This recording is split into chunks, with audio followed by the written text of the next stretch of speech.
అంగన్వాడీ కార్యకర్తల అక్రమ అరెస్టుపై వైఎస్ జగన్ తీవ్ర ఆగ్రహం వ్యక్తం చేశారు.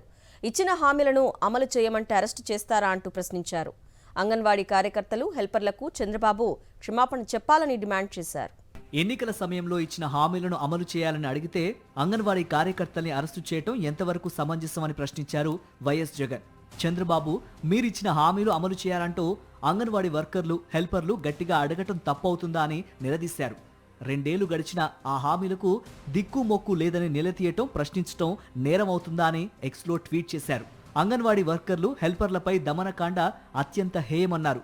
మహిళలు అని చూడకుండా అంగన్వాడీ వర్కర్లు, హెల్పర్లపై లాఠీచార్జ్ చేయటం, పోలీసుల చేత బలప్రయోగం చేస్తూ ఎక్కడికక్కడ వారిని నిర్బంధించి వారికి కనీస సౌకర్యాలు కూడా లేకుండా చేసి అత్యంత అమానవీయంగా వ్యవహరించారని మండిపడ్డారు.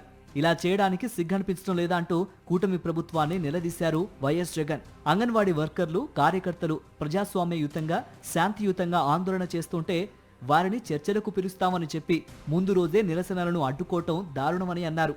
అంతేకాదు, నిరసన శిబిరాల్లో కరెంటు నిలిపివేయటం, కంచెలు వేయటం, ఆహారం, తాగునీరు అందకుండా చేయటం ప్రజాస్వామ్యానికి విరుద్ధమని జగన్ పేర్కొన్నారు.